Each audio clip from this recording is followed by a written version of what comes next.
हज़रत फ़ुज़ैल बिन अय्याज़ बहुत बड़े बुजुर्ग गुजरे। जवानी का ज़माना था तो एक खातून से आशनाई हो गई, मोहब्बत का रब्त कायम हो गया। तो ज़ाहिर है जवानी मस्तानी होती है और जुनून का एक शोबा कहा गया है जवानी को। और फिर दिल में इस तरह के रुझान पैदा हो जाएं तो फिर वो जुनून कई गुना बढ़ जाता है। तो उसके साथ वक्त तय किया और उसके मिलने के लिए बेताबी के साथ उन घड़ियों का, उन लम्हों का इंतजार करने लगे। खैर जब वो वक्त आया तो उसके घर की तरफ चले और उसके घर की दीवार फलांगने लगे थे कि साथ वाले मकान से किसी कारी कुरान की तिलावत की आवाज कानों में पड़ी। और वो पढ़ क्या रहा था, अलम यान लिल्लज़ीना आमनू अन तख़शअ क़ुलूबुहुम लिज़िक्रिल्लाह वमा नज़ल मिनल हक़। क्या अहले ईमान पे वो वक्त नहीं आया कि उनके दिल अल्लाह के जिक्र, अल्लाह की याद, उसकी मोहब्बत में तड़प उठें और वो खौफ खुदा में मुब्तला हो, और जो नाजिल हुआ कुरान, उस कुरान की मोहब्बत में उसके दिल में खशियत पैदा हो। बस ये कानों में पड़ने की देर थी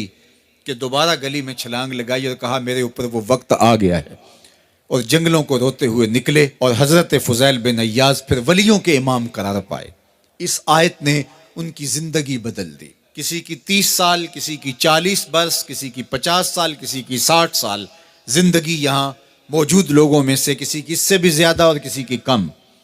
इस आयत करीमा को जरा अपने ऊपर वारद करें तो अल्लाह हमें नसीब कर दे कि हमारे दिल तेरे खौफ से कांप उठे और तेरी खशियत से हमारे दिल लर्ज उठें और कुरान के साथ हमारा रब्त मजबूत और मुस्तहकम हो जाए और हम ये इकरार करते हुए तेरे हुजूर हाजिर हो जाएं, मालिक वो वक्त आ गया है कि हमारे दिल तेरी याद से, तेरी मोहब्बत से, तेरे प्यार से माला माल हो गए और अपनी बाकी ज़िंदगी हम तेरे प्यार में, तेरी मोहब्बत में और तेरी याद में बसर करेंगे। हदीस पाक में आता है कि अगर कोई शख्स अल्लाह के खौफ से रोया और अल्लाह के खौफ से रोने की वजह से उसकी पलकों के बालों में से एक बाल की जड़ गीली हो गई तो क़यामत के दिन वो बाल खड़ा हो जाएगा, अल्लाह या तो मुझे निकाल ले या इसे जन्नत अता फरमा दे।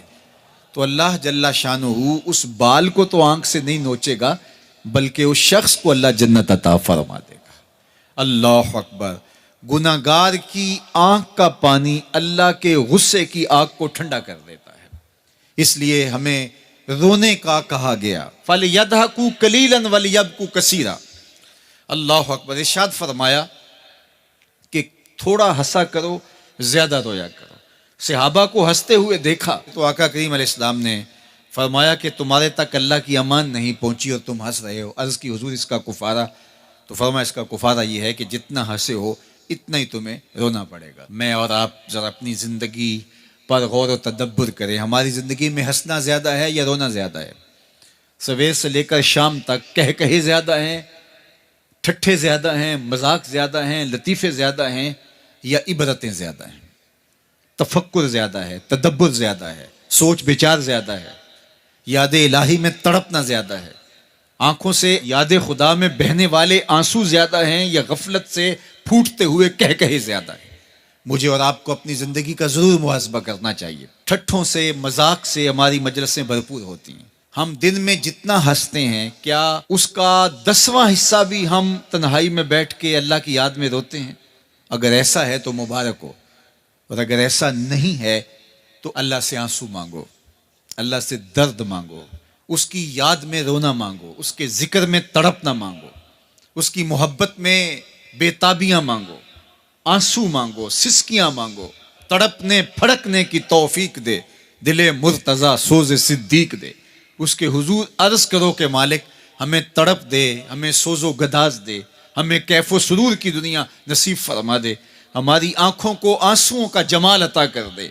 और अगर हमारी आंखों में आंसू नहीं हैं, हमारे पास कह कहे हैं, कहते हैं जो हंसता हुआ गुनाह करेगा वो रोता हुआ जहन्नुम में जाएगा, और जिसने यहाँ दुख सहे, तकलीफें सही, आलाम सहे, उसके बदले में अल्लाह ताला उसको वहां राहतें अता फरमाएगा। फरमाया कि मोमिन के पाँव में कांटा भी चुभे तो अल्लाह जल्ला शानहू इसका सिला भी उसको क़यामत के दिन अता फरमाएगा। तो ये जो तफक्कुरात हैं, ये जो दुख आते हैं, ये जो तकलीफ़ें आती हैं, मसाइब आते हैं, मुश्किलात आती हैं, अज़ियतें हमें पहुँचती हैं, तो इस पर सब्र करना चाहिए और अल्लाह का शुक्र अदा करना चाहिए कि हम इन मसाइब से गुजर रहे हैं, इन मुश्किलों से गुजर रहे हैं। और अगर किसी शख्स की ज़िंदगी में दुख है ही नहीं, सुख ही सुख हैं, तो फिर वो समझे कि वो फितने में मुब्तला है। इसलिए ज़िंदगी के अंदर ये आने वाली तकलीफ़ें, ज़िंदगी में मिलने वाले दुख, अज़ियतें, ये अल्लाह ताला की तरफ से हमारे ऊपर एक इनाम है और अल्लाह ताला जल्ला शानहू उसके बदले में हमें आखिरत में सिला अता फरमाने वाला है। तो फरमाया व रजुलन ज़करल्लाह खालियन फ़फ़ादत ऐनाहु, वो शख्स जिसने तन्हाई में बैठ के अल्लाह का जिक्र किया, अल्लाह को याद किया, और फिर क्या हुआ? फरमाया उसकी आंखों से आंसू टपकने लगे।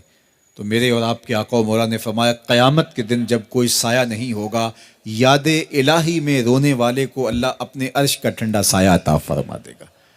तो ये रोना बहुत बड़ी दौलत है, ये बहुत बड़ी सआदत है।